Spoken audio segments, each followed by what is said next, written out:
I am about to interview this guy. His name is Seven. He's a local stand-up comic in Atlanta, Georgia. If you've ever been to an open mic, you probably have seen this guy. He's kind of hard to forget.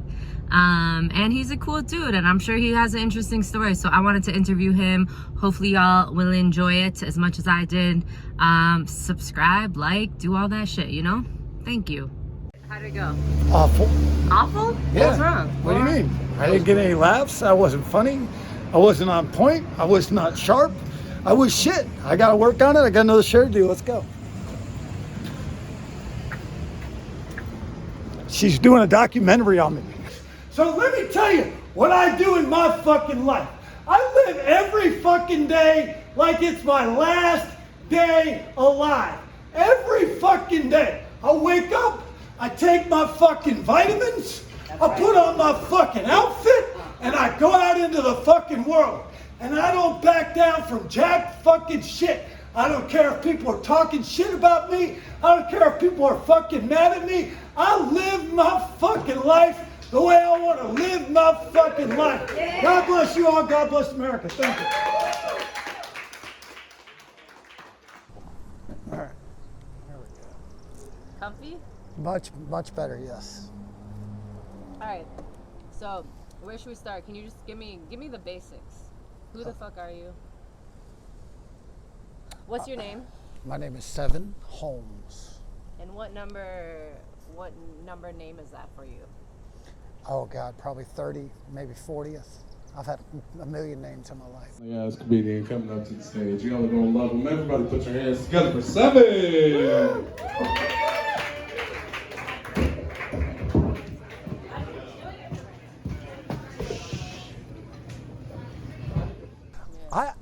I try to unload. I'm not interested in going up and just, here's my jokes. Let me read them off my phone. I want to blow people's minds. I like to leave the stage and I want there to be a buzz hanging in the air of like, what the fuck just happened? Who was that? What the fuck was he doing? I'm like, fuck no. I'm not sitting on the fucking bench. I would walk back and forth behind the fucking bench, staring at the motherfucker that I was going to wrestle, breathing loud as shit, just...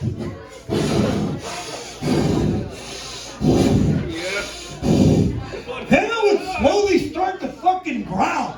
I couldn't even help it. I wasn't doing it on purpose. I was just getting fucking fired up. I'd be like, ah, ah, ah. And then I would start fucking barking. By the time I got out for my match, I was fucking full on fucking barking. Looking at the guy, scared as fucking shit. He's like, what the fuck am I doing? I'm in high school wrestling this fucking lunatic. What the fuck? I didn't even know how to wrestle. I wasn't even good at fucking wrestling. I believe I was put on this earth to do great things. And my moment is coming soon. And I've been preparing for it all of my life. And in order for me to rise to the challenge of the moment that I'm about to be presented with, I'm gonna have to be focused at a level of focus and discipline that the world has never fucking seen before. And people aren't even gonna realize how disciplined and focused I am because they're gonna think that what I'm doing looks so easy. They're like, oh, look at him, he's not even trying. And look at when in fact, it's been a life of building myself and putting myself to be ready for that situation and mastering that situation. And like I said, I believe it's coming very, very soon. And I can absolutely guarantee you I will be fucking ready, whatever it is. You know what you ought to do about gun violence? You ought to just plan on killing everybody you fucking meet. Let me tell you something. I do that shit already. That's how I fucking am with my friends. I'm like, hey, what kind of fucking mood are you in today, motherfucker? I want to fucking know. I don't need you coming up and talking fucking shit to me. I'm in no fucking mood. But let me tell you why I fucking love America. Because I fucking love America. All over the fucking world. Right now, people are like, oh, what do you fucking love America for? with Joe fucking Biden. Fuck, I don't give a fuck about Joe Biden.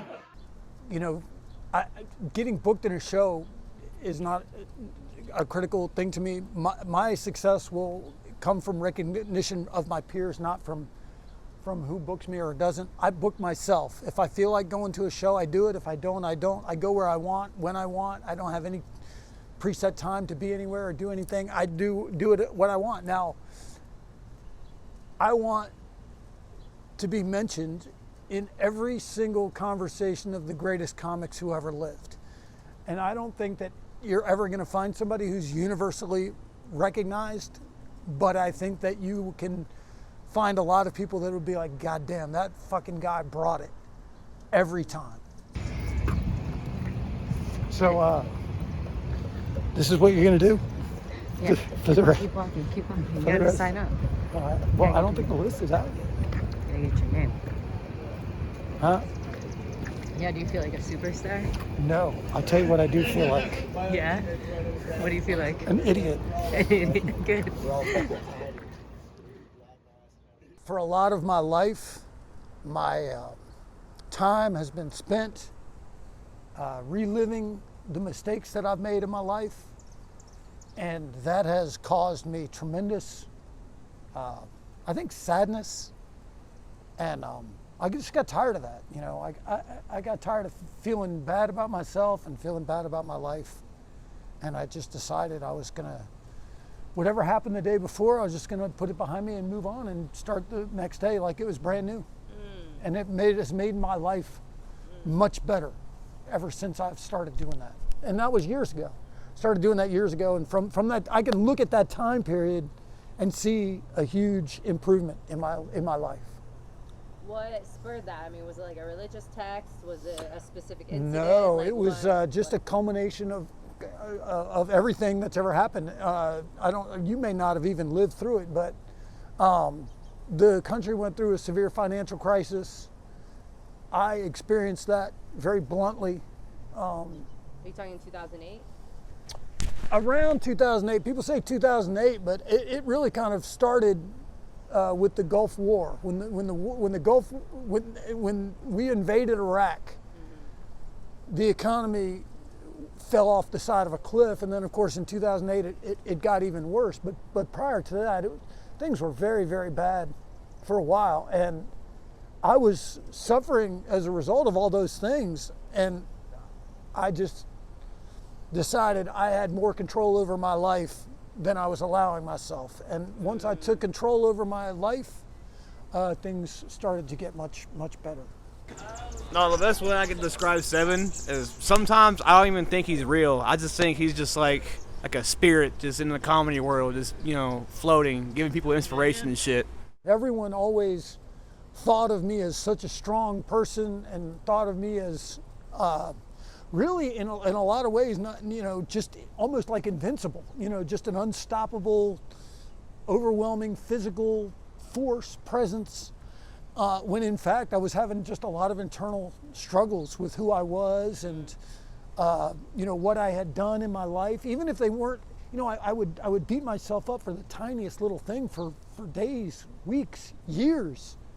And I just decided, my life got so incredibly bad and I had so little control over everything, I decided that I wasn't going to be weak anymore, and I wasn't going to be controlled anymore, and I wasn't going to have, you know, be subject to the wishes of the world. I was going to do things the way I wanted to and live the way I wanted to, and that has a lot to do with why I named myself, and that has a lot to do with how I do almost every single thing in my life, starting with how I wake up in the morning and approach each day.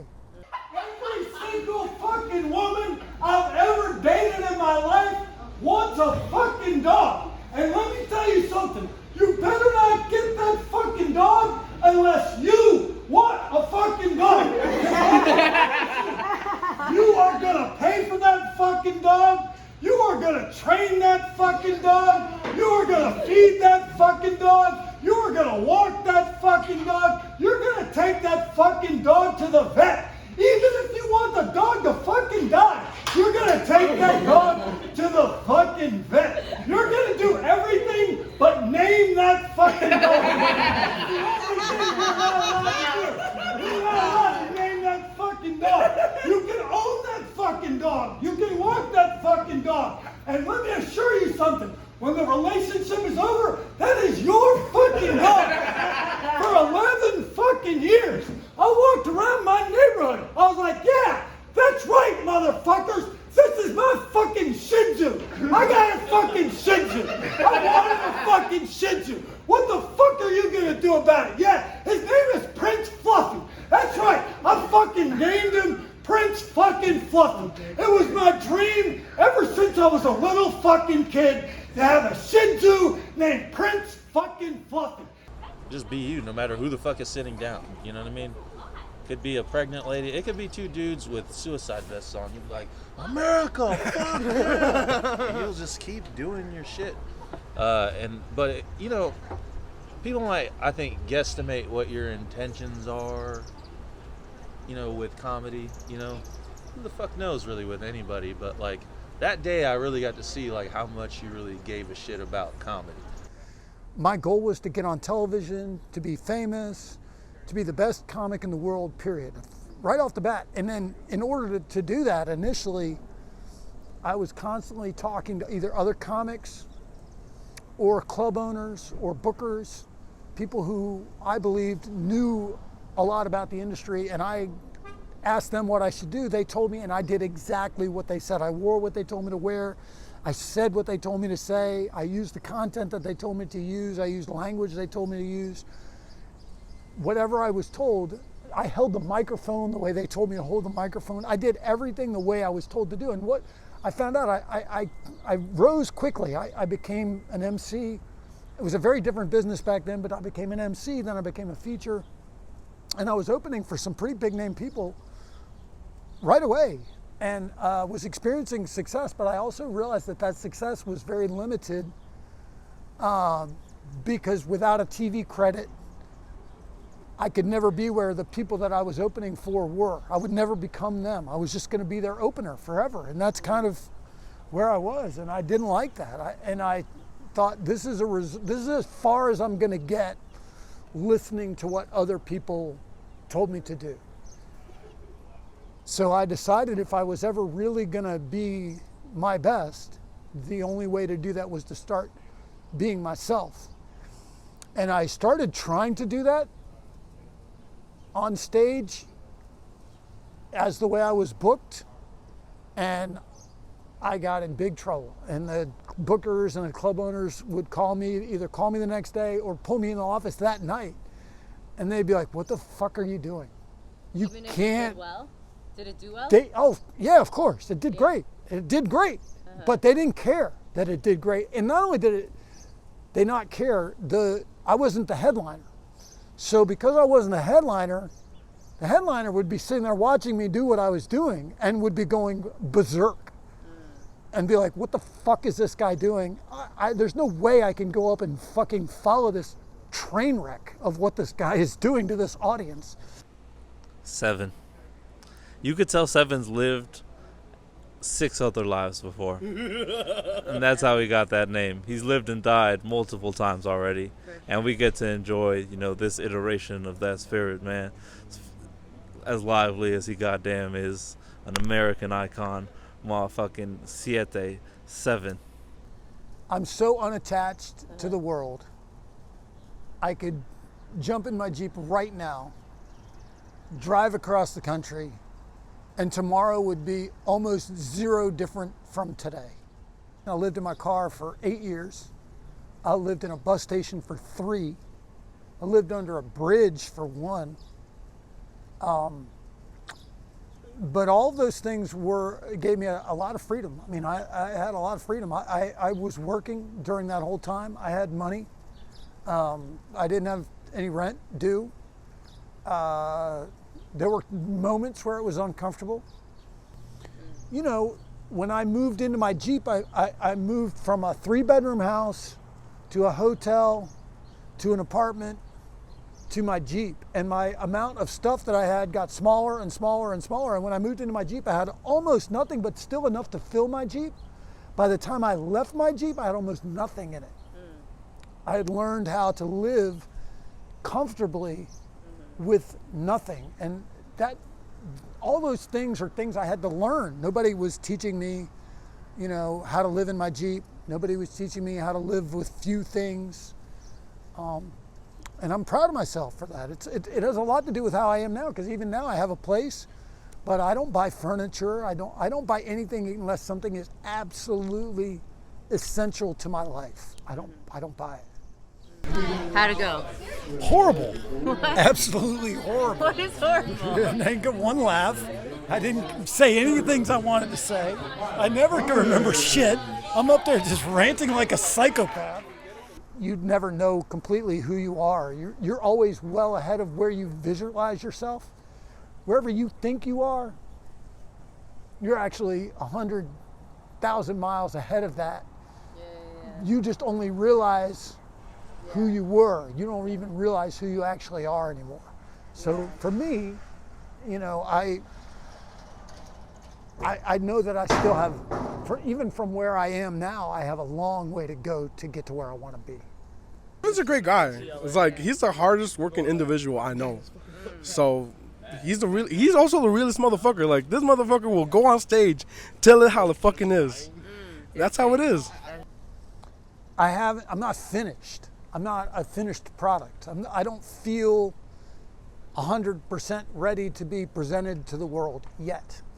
When I study some of the most famous people who became famous and were not able to maintain their level of fame, typically that was because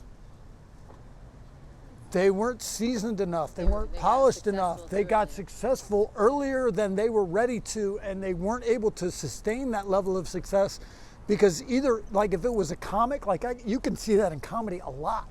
Comics who became famous for a moment and then either went on to do other things or for whatever reason stopped doing stand-up because they really weren't a stand-up comic. I always thought that the reason I wanted to be involved in stand-up was because it would have to be a meritocracy. It would have to be. You would have to pick the very funniest, the very best people. That could be the only criteria, but that's not true at all. That's not even close to true. And they pick people all the time that are not funny at all and give them Netflix specials and all kinds of headlining opportunities, and just based on about Seven before I ever met him. Oh shit. There was this one of the shittiest open mics to ever exist. So this is a place called Gold Dust. Yeah. I don't even have to explain it. You just hear the oh yeah. But I go there one week and the host, he comes up to me. He's like, "Dude, there was this fucking crazy guy in here. He got up on stage. He had like a crazy mohawk. And he had a beer on stage." I'm like, "That's not that crazy." And he starts yelling about how he loves fucking America and how this and that. And there was this veteran guy sitting at the bar. Pretty much at that room, half the time that veteran guy was the crowd. And I knew he was going to be a problem. Yeah. I knew it. Because half of Seven's act is yelling about America, which we all care about. And Not a spy. and him and this guy, they got into it. And so he was like, "He's banned. He can't come back here." And I'm like, "Man, this guy sounds wild. I should steer clear of him." And then the first time I meet him, I'm like, "This is one of the nicest dudes I've ever met." He really is. And it's like, that's what you never. The moral is of the story is like, when you hear things about people, you got to take it with a grain of salt, you know. And yeah. My only thing is, I want every show that I do to be the very best that I can do. And I don't even have a set way to achieve that yet. And what I'm learning is there might not even be a set way to achieve that. Everything I prepare for is different. And as much as I try to make the beginning of every single one of my days exactly the same, I try to make the very beginning of my day exactly the same. so that I can get the very most out of myself in whatever way I'm called to during the course of the day. I don't even know what might happen. I know this, as much as we joke around about fighting and shit, when I'm somewhere, I know that if some shit goes down, everybody in that fucking room is gonna be depending on me to make sure that I handle whatever shit comes their way and make sure they don't fucking get shot, killed, beat up, dead, abused, harassed, bullied, nothing. And I know that even if they don't know me and some shit goes down, they're gonna be looking over at me like, hey man, isn't this what you're here for? Is to fucking handle this shit? And Wait, why do you say that? What? it's a fact. But in what sense? Why? Just because you're saying you got people's back? I have to. That's what I was put on this earth to do. And what I think is about to happen, and I could be wrong, I'm not always right about everything. I believe in the very near future, in the next couple of months, the world is going to realize that they need me very fucking badly. The whole world, almost all at one time. And the whole world is gonna all of a sudden be like, this is the guy. This is who we've been waiting for. Because they think I've been operating in obscurity, but I've been knocking crowds dead for over 20 years, all over the fucking country, everywhere. You name the city, I've been on it in a mic, and I didn't just go up and do a set where everybody was like, oh, that was good. I went up where I left the whole fucking town buzzing for a fucking week after I left. And when people see me again, and they're about to, I'm about to get some exposure in ways that I've never been exposed before, ever, in terms of online, in terms of different things people are doing and projects that they're working on that are their projects that involve me. And I believe the world is about to go, this is the guy. This is who we need right now. And we've got some strong, powerful adversaries that nobody can control, but I can tell this guy can. I know he can.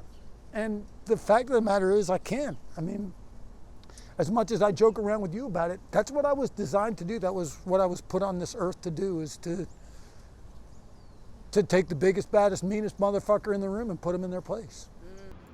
How funny was that when I was behind you and you didn't know who it was and I was honking at you? How funny was it when I almost got in my car and kicked your ass?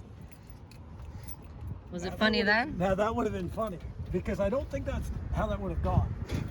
I'm not exactly sure that's how that would have gone. We know how that would have gone, Seven. I realize that you can beat the shit out of every guy in the building, except the one. All right, Seven. Whatever you say. All right, lady. How you doing, man? I'm patient. I don't have any timeline for any level of success. I'm perfectly happy with my life. If nothing changed for me between now and when I died, I would already consider myself a success, just because I live my life the way I want.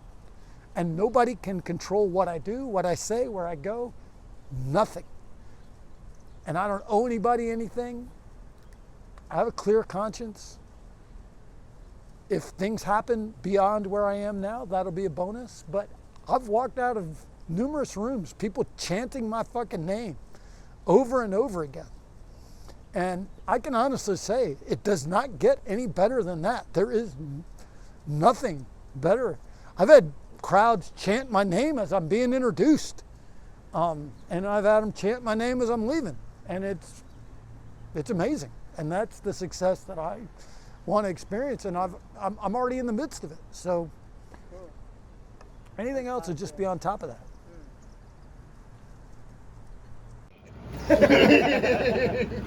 Good scoring.